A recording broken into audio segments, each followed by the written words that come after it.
I view Dunkirk not even as a war film. I view it as a suspense thriller. I think that the elements that distinguish Dunkirk as a story, you know, obviously during war, during conflict, but it's this ticking clock, it's this race against time that powers it. If you know Nolan, you know he likes adding an extra element to his films, and even with Dunkirk, which some would consider his most straightforward movie, he still manages to mess around with your mind by manipulating time on screen.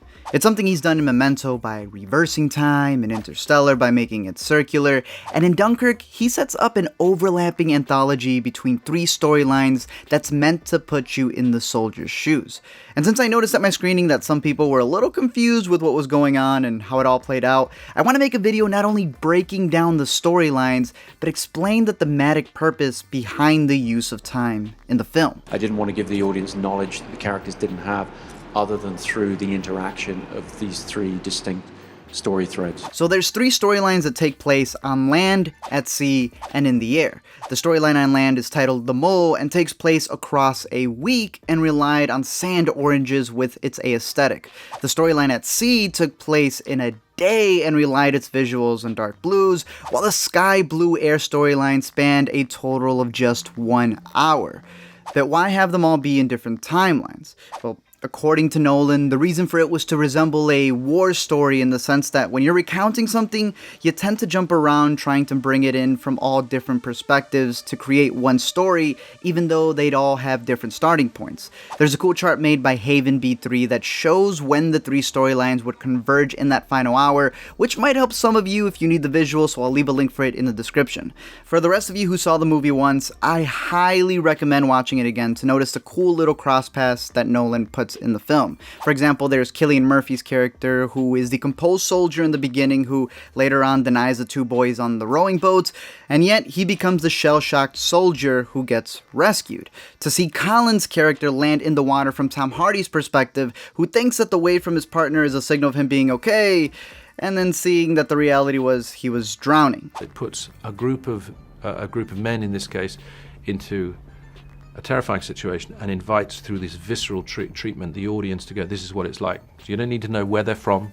Nobody seems to have a surname or a backstory or anything. You don't need to, it's only about being in this situation now. The timelines play with perception and with lost time. As a soldier, you don't know when those ships are leaving. You don't know if that aircraft is going to protect you, if you'll ever be saved, and even from the rescuer's perspective, you don't know if you're going to make it there in time. So as opposed to movies that really focus in on the characters, this is really focusing in on the event. There's no like crazy backstories to any of the characters really. I think they're a relatively blank slate, and it means when you're watching it, you're kind of projecting your fear. You're almost like watching them, just imagining it as you, and it's, you know, I found it very emotional, and I was in it. And there's a beauty in that. If you know Nolan, you know he likes to keep things simple, in the most complex way possible.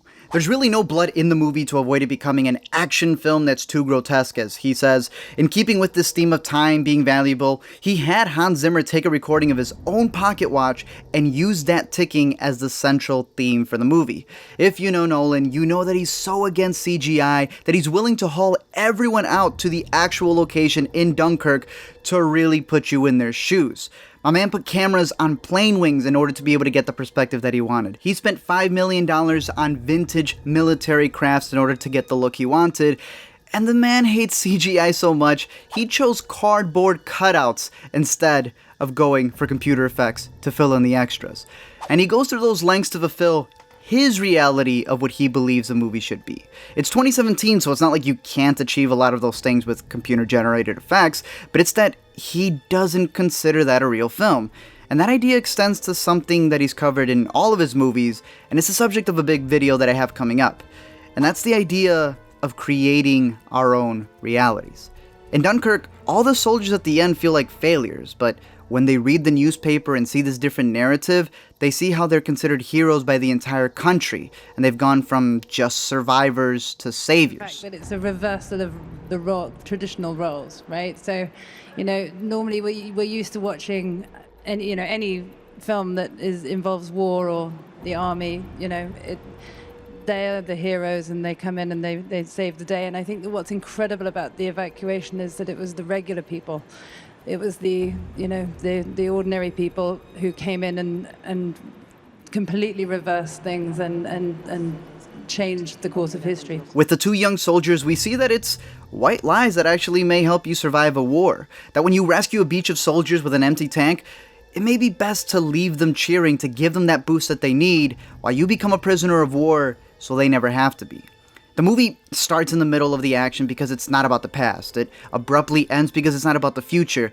It's a movie that's all about that moment. The value of time was really key to him, and he saw Dunkirk as a way in which that was all wrapped up. Time was so precious, both to get them off the beaches and in those young lives. Again, the movie isn't about one perspective, but all of them. To put you in the place of a soldier on the beach, in the air, out at sea, who's thrust into that situation with little knowledge. To combine all of their experiences to create this one moment in time. And with it being Nolan's first adaptation on a historical event, it may not be the most accurate, but he's okay with that. Because sometimes the story being told is more powerful than reality, and thus transcends time.